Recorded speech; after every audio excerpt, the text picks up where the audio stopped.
जवळपास 3 आठवड्यांपासून पुण्यातील जैन मंदिर व जैन हॉस्टेलच्या जागेच्या विक्रीचा व्यवहार देशभरातील माध्यमांमध्ये चर्चेचा विषय ठरला आहे।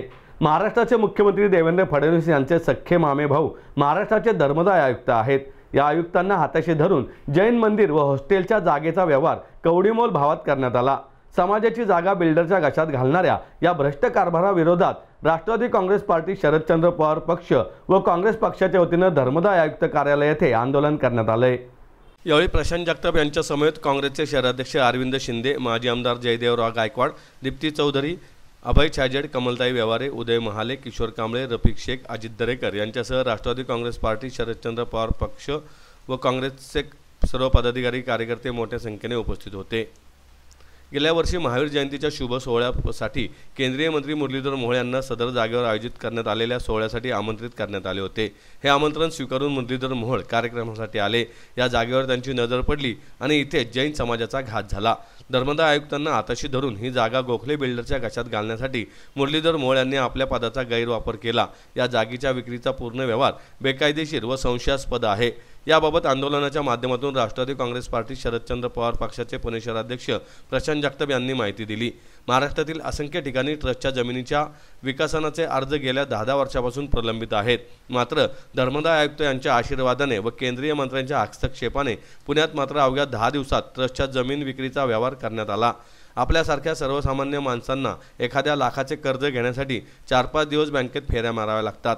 मात्र पुण्यातील जमिनीच्या व्यवहारासाठी गोखले बिल्डर्सला अवघ्या 24 तासात 70 कोटीचे कर्ज उपलब्ध करून देण्यात आले।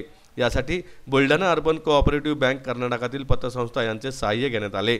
यासाठीही केंद्रीय सहकार राज्यमंत्री मुरलीधर मोहोळ यांनी आपले राजकीय वजन वापरले। भ्रष्टाचाराची मालिका इथेच संपली नाही, यात पुणे महापालिकेनेही आपले योगदान दिले।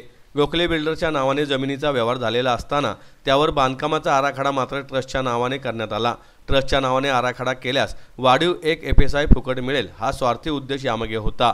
म्हणजेच जमिनीचा व्यवहार गोखले बिल्डरच्या नावाने, त्यावरील उभारलेली इमारत विकणार गोखले बिल्डर्स, मात्र वाढीव FSI साठी परवानगी मात्र ट्रस्टच्या नावाने। हा भ्रष्ट कारभार पुणे महापालिकेने केला, तोही मुरलीधर मोहोळ यांच्याच दबावामुळे।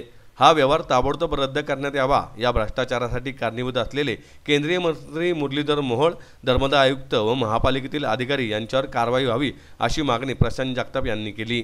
मुळात जैन मंदिराच्या प्रकरणाने पुण्याची अख्ख्या राज्यात, देशात आणि विश्वाची बदनामी झाली आहे आणि ती बदनामी फक्त आणि फक्त मुरलीधर मोहोळ आणि देवेंद्र फडणवीस यांच्यामुळे झाली। त्याच्यामुळे आज धर्मदाय आयुक्त कार्यालय पुणेवर आम्ही या ठिकाणी राष्ट्रवादी काँग्रेस पार्टीचा मोर्चा घेऊन आलेलो आहे। या मोर्चाचं कारण असं आहे की या सगळ्या प्रकारात मुरलीधर मोहोळ आणि देवेंद्र फडणवीस हेच दोषी होते। काल नका ज्या प्रकाराचा तुम्ही हवाला देताय त्या गोखले बिल्डरने जो मेल मुरलीधर मोहोळांना केलाय, तो जर त्यांनी राज्याचे धर्मदाय आयुक्त, राज्याचे मुख्यमंत्री, राज्याचे नोंदणी निरीक्षक किंवा महापालिकेच्या आयुक्तांना केला असं तर समजू शकलो असतो। पण या ठिकाणी त्यांनी मुरलीधर मोहोळांना मेल केला, याचा अर्थ क्लिअर आहे की मुरलीधर मोहोळच या एकूणच सगळ्या कटाचे सूत्रधार आहेत। मुरलीधर मोहोळांमुळे त्यांनी 230 कोटी रुपये इथे गुंतवलेत, ते परत मिळणार नाही। त्याच्यामुळे मुरलीधर मोहोळांकडूनच ते वसूल करून घेण्यात यावेत म्हणून त्यांनी मेल केला। त्याच्यामुळे याच्यामध्ये मुरलीधर मोहोळच हेच एकूण सूत्रधार आहेत किंवा त्यांच्या पाठीशी असणारे देवेंद्र फडणवीस या ठिकाणी सूत्रधार आहेत। त्याच्यामुळे आज या धर्मदाय आयुक्त कार्यालयावर आम्ही मोर्चा घेऊन आलो। याच्याचं कारण आहे की ही एकतर हा करार रद्द करण्यात यावा या धर्मदाय आयुक्त कार्यालयातून किंवा या ठिकाणी त्या सहकार खात्याकडून ज्यांनी मुरलीधर मोहोळांना आणि गोखलेंना मदत केली असेल त्यांच्यावर गुन्हे दाखल करण्यात यावे ही आमची मागणी आहे। ज्या महापालिकेला ट्रस्टच्या नावाने परवानगी मागून एक FSI एक्स्ट्रा लागते, कारण की ट्रस्टच्या नावाने जर परवानगी घेतली तर एक FSI जास्त मिळतो, त्या अनुषंगाने महापालिकेची जी फसवणूक केली, महापालिकेच्या फसवणूक केल्या प्रकारे सुद्धा मोहोळांवर आणि गोखलेंवर गुन्हा दाखल करण्यात यावा ही आमची मागणी आहे। या ठिकाणी धर्मदाय आयुक्त कार्यालयातल्या अधिकाऱ्यांवर गुन्हा दाखल करण्यात यावा।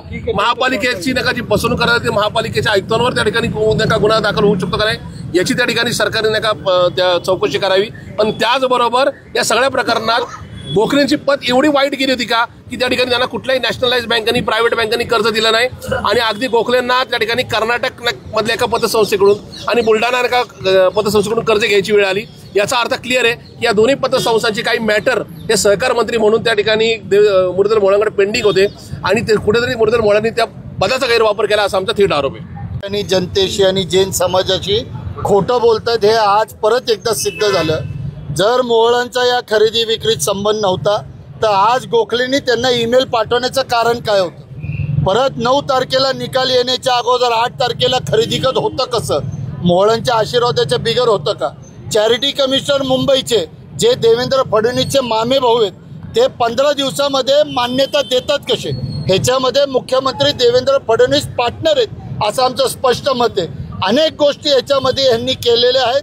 त्यामुळे देवेंद्र फडणवीस गुन्हेगाराचा वापर करणं, पुणे शहरामध्ये गुन्हेगारी टोळी वाढणं, जमिनी हडप करणं, स्वतःला हिंदुत्ववादी म्हणून घेणं आणि मंदिरं गिळणं, हा जो भस्मासूर मोहळांचा चालू आहे तो थांबवला गेला पाहिजे. त्यांना राजीनामा द्यायला लावला पाहिजे. आणि मोदी जे म्हणतात ना खाऊंगा ना खाणे दूंगा, आज परत एकदा सिद्ध जर करायचं असेल तर मुख्यमंत्र्यांनी मोहळांचा राजीनामा घेतला पाहिजे.